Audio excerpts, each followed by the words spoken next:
Bavarian infantry regiments tried to join the fight and relieve pressure from the cavalry, they suffered the brunt of the Prussian lines firing volleys at an incredible pace. Ooh! Frederick the Great. So here's what I'm gonna do with this, because this video is super long. He managed to use the cover of... Due to the fact that this video is super long, I am going to probably like react to it piece by piece. Misty morning on April so I'm probably gonna like do like 30 minutes of a reaction, Prussian King Frederick and then stop, and then continue, town of Morwitz, and then do that piece by piece. I think that's how I have to do that, because yeah. He managed to use the cover of darkness and fog to creep up on the Habsburg forces quartering nearby. Judging by the campfires and the lack of movement, they had no idea a larger force was moving in on them. Frederick ordered his soldiers to take up positions and take their battle lines. His right-hand man, the experienced Prussian general Kurt von Schwerin, warned Frederick. If he deployed his army in a battle line, the element of surprise would be long gone. Frederick did not heed his warning, despite repeated pleas from his officers. Many years later, when reflecting on this battle, Frederick conceded he should have listened to them. It would be a costly mistake, but alas. This is the first time I've heard someone look back and admit that they were wrong for not listening. Usually, it's just the person that doesn't listen and they fall into a disaster. The Battle of Mollwitz, Frederick the Great's baptism of fire, was about to commence. Ever since the Treaty of Westphalia concluding the 30 Years' War in 1648, bro, the 30 Years' War the is Roman Empire had been a shell mad, of its bro. former self. It was a patchwork of states, dominions, and duchies, with German princes attempting to seize as much power as possible. Over the years, the two ancient European powers, Austria and France, were joined by Britain and Russia, with Poland, Spain, and the Ottoman Empire in decline. Holland and Sweden were unable to maintain themselves among the European giants. In October 1740, the Habsburg Holy Roman Emperor Charles VI died without a male heir. Before his death, he had issued the Pragmatic Sanction. This meant so much as that the Habsburg hereditary territories were allowed to pass to a woman, his daughter, Maria Theresa. Yet, internal strife in Austria led to a weak and divided empire. Austria had just participated in the War of the Polish Succession and concluded a poor peace with the Ottomans. But it wasn't just the Austrian Habsburgs who were... There was a war of Polish succession. What? In Russia, Tsarina Anna passed away, and factions... No, there's no way that I never heard of that. As her infant son... Maybe I've heard that of a different name. The British were preoccupied with the war against Spain, and France was eager to weaken its archrival, the Habsburgs. As soon as Maria Theresa ascended to the throne, several European monarchs broke their promise of recognizing her. Meanwhile, within the turbulent European theater, one young king did not plan to play by the rules. In May 1740, King of Prussia Frederick William I passed away. Known as the Soldier King, he spent his entire reign expanding his army, dedicating the crown's revenue to drilling and improving his force. When he died, his 27-year-old son Frederick II succeeded him. He inherited a well-disciplined, modern, and relatively massive army, including a comfortably stocked war chest. Their healthy finances contrasted Prussia with the less-than-ideal finances of the electorates of Bavaria and Saxony. The subsequent rulers spent heavily on palaces, ceremonies, and securing titles. I like this format. This format is actually cool. This format is actually, I don't know. Meanwhile, despite the electorate, it just feels a lot more, although it kind of is more or less the same like History March, but I don't know, I just like it. Being an elector, and thus being able to cast an imperial vote, Frederick figured he shouldn't trade his vote for free. Hold on a second. To make sure he played both sides, he assured Bavaria's elector that he supported his claim to the throne, albeit covertly. So he could also bargain with Maria Theresa if she turned out to have the upper hand. As such, the young king seeking to prove himself found himself in an incredibly favorable position. The geopolitical balance in Europe was quite uncertain, with all major powers preoccupied with other problems. So with of Bavaria lodging claims to the Habsburg inheritance and the Saxons following suit, he knew he had to act fast if he wanted to enter history books. And if we believe Frederick's writings, his motive indeed was that simple.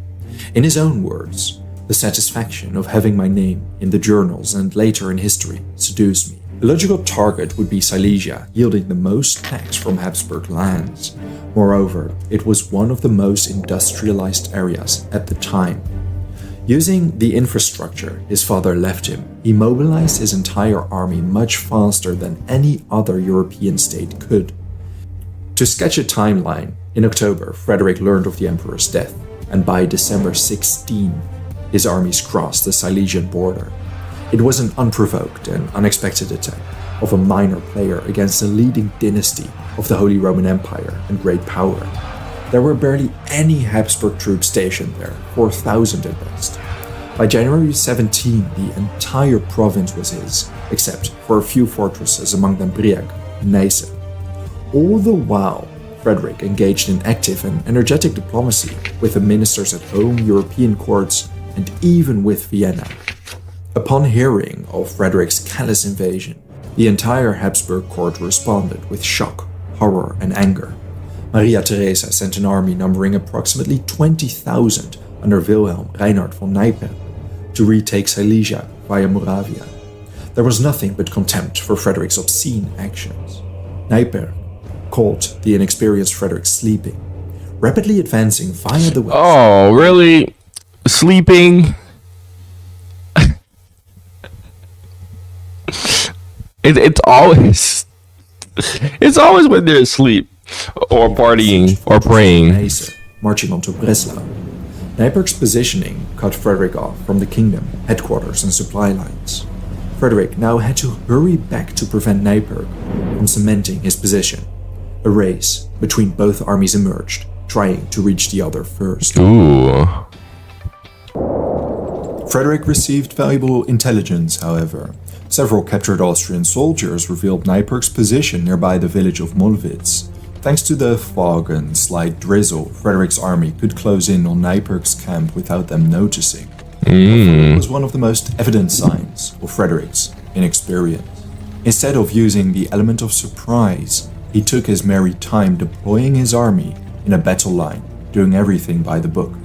Additionally, he miscalculated the distance of a river close by, deploying several units behind a bend and others at a 90-degree angle. Frederick, you're a noob! While all this was going on, Neipperg pulled on. His soldiers were cooking food and mainly facing the wrong direction. They were spread over the villages of Mollwitz and Grüningen. Panicked, he deployed his entire army. Thanks to having their guard down, this took over an hour. And thanks to Frederick taking his time, he allowed his enemy to position themselves in a proper battle line. Wow! In composition, the Prussians enjoyed multiple advantages. So you're telling me that this man could have had a decisive victory right here? Wow, okay. The Austrians commanded some 19,000 troops, whereas the Prussians fielded 21,600 men. Furthermore, they utilized an iron ramrod, a novel way to increase the firing frequency of their flintlock muskets. As a result, the Prussian infantry fired up to 3 times more rapid than the Austrians. In addition, Frederick's late father drilled the Prussians, making them renowned for their discipline. In contrast, many of the Austrians were recently levied recruits. Frederick's infantry and artillery outnumbered the Austrians. However, the Austrian cavalry outnumbered the Prussians 2-1. The Austrians positioned their army in one long line with cavalry on its flanks. Meanwhile, Frederick himself manned the right flank of his army, consisting of a mixed cavalry-infantry contingent. The 2 center lines consisted of the Prussian infantry. On the left stood the heavily outnumbered Prussian cavalry. At around 2 p.m., Frederick ordered his artillery to open fire and his 2 center lines to advance onto the enemy positions. This was Frederick's first serious experience of battle. Several shells impacted the Austrian left flank, where up to 5,000 horsemen were stationed. Understanding they were under fire, they took the initiative, and without waiting for orders, they decided to launch a charge against the Prussian cavalry. The latter didn't attempt to counter the charge, despite a numerically superior Austrian force now charging them head-on. When both parties collided, the damage inflicted on the Prussians was significant. It didn't matter, Frederick was among them. Many of the Prussians devolved into a rout. Eyewitness accounts describe Frederick to behave with incredible courage. Okay. Once risking his life with near indifference. Okay. Hey. He might be a noob right now, but at least he still has that courage, man. Okay, I love it. Excellent work, man. Center infantry lines was now exposed. Part of the Austrian cavalry charged into them. The situation appeared hopeless for the Prussians. The battle had only just begun and they lost control of the battlefield entirely. Yeah, that's really... General Kurt Christoph Graf von Schwerin urged Frederick to leave. The king, appreciating his less than favorable situation, heeded this warning. He fled to the east with his cavalry unit, nearly being caught in the process. With Frederick gone, Schwerin, a veteran general, took over command. No matter his experience, Schwerin had a rather daunting task cut out for him. By now, the Prussian cavalry was entirely scattered and the Austrian cavalry was making serious inroads against the Prussian infantry, launching constant charges against them. There were no rare instances of friendly fire from the second line against the first line either, but the Prussian infantry held firm. They continued firing volleys against and engaging in close this looks gruesome, man. They killed their commander and caused significant casualties. When the Austrian infantry regiments tried to join the fight and relieve pressure from the cavalry, they suffered the brunt of the Prussian lines firing volleys at an incredible pace. Ooh. We finally managed to fend off the Austrian cavalry. Subsequently, Schwerin ordered the surviving infantrymen to loot the ammunition from the slain soldiers. He concentrated the majority of the Prussian infantry on his right flank. Then he ordered the right flank forward. The left flank received the same order shortly after. The Prussian bulwark advanced, stopping in between the marching, only to fire at the enemy. They swiftly repelled a hesitant charge by the Austrian right flank cavalry. An Austrian survivor recounted the moment. The enemy army now advanced from all sides. They enjoyed a numerical superiority of up to 3,000 men. They overlapped us on both flanks. I can safely say that never in my life did I see anything finer. They marched forward with the greatest steadiness, with their lines as straight as a die. Wow! They were on the parade ground. Polished weapons glinting in the sunlight made a stunning impression, and their volleys... Oh my gosh, man! Our army became completely demoralized. Our infantry could no longer be kept together in their ranks, and our cavalry... Nah, bro, the glazing, man. Glazing Prussia so hard, man. Nah, but that's how it's hyped, though. I'm not gonna lie to you. ...wish to form up against the enemy. The Prussian right flank was the first to reach the Austrians. Besides firing, the front lines engaged in heavy close combat. Brutal fighting spread along the entire Austrian line. This went on for a time as the Prussian left joined in soon after. The Austrian left was the first to break. As they saw their fellow soldiers flee the battlefield, the other soldiers too broke rank and abandoned the battlefield. Nyperk understood they were losing. Damn, this is some hard fighting, man. Impossible to emerge from this. I'm surprised the Prussians are even pulling out. Late afternoon, on top. Ordered the official retreat. Lacking cavalry and because the night set in, the Prussians decided not to pursue the Austrians. Instead, Schwerin sent a messenger to Frederick to notify him of the victory. The Austrians retreated to Neisse. Nah, bro, this man is the GOAT. This man is the GOAT. The GOAT. This man saved Frederick. Oh my goodness. Count Schwein, or was it Count Schwein? Whatever his name is. The GOAT. May 4th. Frederick made several mistakes during the battle, which he agreed to in his self-critical battle account. Despite this, letters he sent to his ministers and close relatives in the direct aftermath omit Schwerin's role in the battle entirely. His leaving of the battlefield could have multiple reasons. The most straightforward conclusion to draw was that Frederick fled, although many primary sources and subsequent historical analysis agree he showed great courage during the battle itself. He likely left upon repeated pleas by General Schwerin. But in any event, the new Prussian king managed to challenge one of Europe's greatest dynasties and emerge victoriously. In that regard, Yeah. At Molwitz ensured Frederick's name traveled to all European courts. Despite not being in command himself, and the triumph largely having been achieved thanks to the discipline of his forces instilled by his father, it was a victory, nonetheless. And the young king made sure he learned of his mistakes. He set up a grueling training regimen for his cavalry to never again be unprepared. He rose before dawn and drilled throughout the day. Naturally, he expected his officers and soldiers to do the exact same. Molwitz would not be the final battle between the young king and the Habsburgs. If anything, as Thomas Carlyle put it, Molwitz was the loose pebble precipitating an avalanche. The First Silesian War and the War of the Austrian Succession had only just broken out. At Yo. Pop-Tarts, we start with better. Like our fresh...